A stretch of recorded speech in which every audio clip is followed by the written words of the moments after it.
Hello guys, it's me, your engineer. Another day, another vlog na naman tayo mga guys. Ako nga ni Marvin Samson, usang registered civil engineer. Alas 4 pala na aga nagmiminata na ako. Kaya may dako giniinisip itong adlaw. Pero bago ko kumasumatan kung ano, shoutout ani nato na din ang mga nag-request. Shoutout kan sa isagang kan Layla ni Raagas. Ngan syempre aton 2K viewers. Salamat ang pagkita niyo nag-video. Sana dire ka mo masumuha akon. Balik liwat kita nga din na akong giniinisip. Nagpe-problem ako kung ano tagsunod na content. Kay maraman ako na naginulat na ka mo nag-video. Okay, famous. Asa na lang naglamrag, waray good lagi pa ko naisip. Asya nag-go with the flow na lang ako.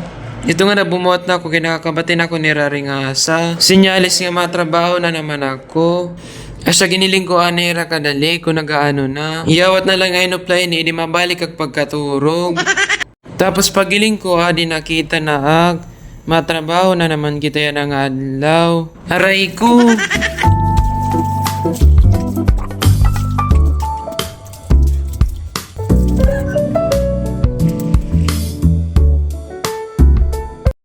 Ito nga na nag-toothbrush ani ako. Kaya bangin pagduop ko conforman, tigdalaw marayo akon. Kaya bangin pati dumagmaan na pagduop pa akon.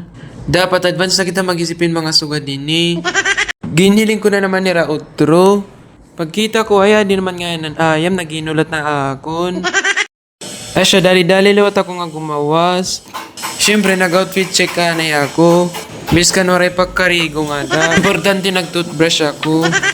Hadi na mga happy pilo, nagigiyos-giyos pa. May tot sinisir nga performance-based.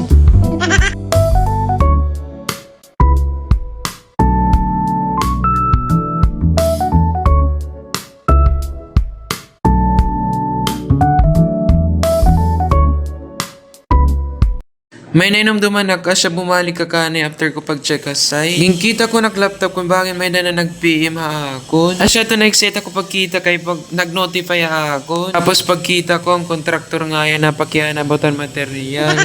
Kala ko pa naman may gusto na makipag-asawa haakon. Balit-balik kani kita trabaho ayaw mo kay masasaktan la ako. Bumalik ka karob kinainom duman ko rin nga nakag-update nag-report ka kulo. Pagkatapos ko lahat pag-update, kumarigo na ako na yun.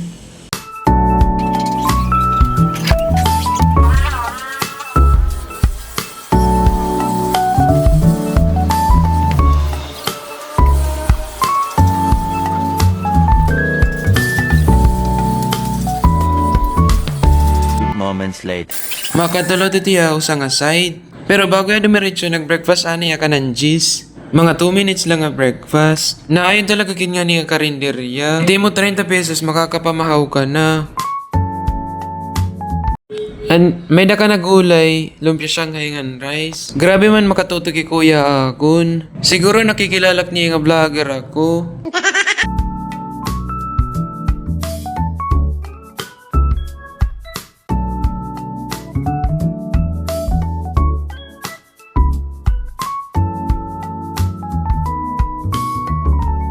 Pagkatapos ko mag-check ani kado nga site, kumadilot ako nagpaborito nga tambayan. Ngani ako sugod magtrabaho nag-report.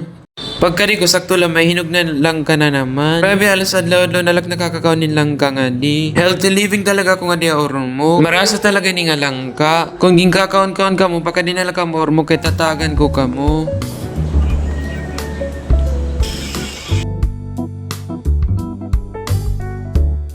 Nainom dumag, kailangan ko na ngayon magpa-change oil. Asya to, pagkatapos ko mag-lunch, dali-dali ako pumakali. Ikadaw ko na ngayon inika beses magpa-change oil. Ansyahan, 500 kilometer. Tapos yan na 2,000 kilometer na. Nagkinitakin mahupay ko na anon pag-change oil. Kaya para sunod ako nalat mag-change oil. Kakaya ko nga na mag-change oil tag sarili, ini pa kaya? Uy, ibad to. Bangin ka mo mag-inisip ko na ito nga change oil.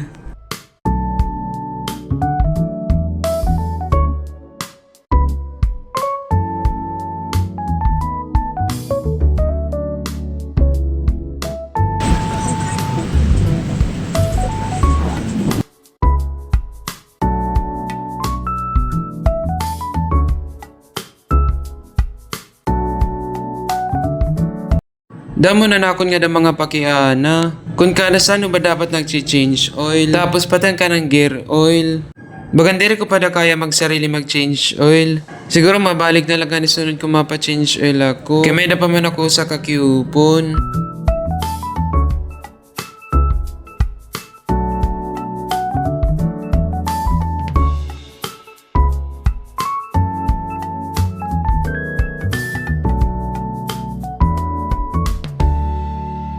Sa wakas natapos gihapon. Waray ka pira mga 15 minutes laada. Asya nakabalik ako before 1 nga diya side. Adi nga naginta po ko nak mga alaga. Kasweet man uy. Makapoy na ni na oras pero mag-gym pa ako. Halos 1 week na ako waray makakag-gym. Asya nagandam liwat ako dayon. Malakat naon ta ko pag gym kaso napansin ko ang panahon. Tigdalalot nagbubunog kan oran. Asya to nagulat na ako mga pira ka minuto. Kay bangin la humuraw. Pero wala gud humuraw asya sunod na la. Bye-bye.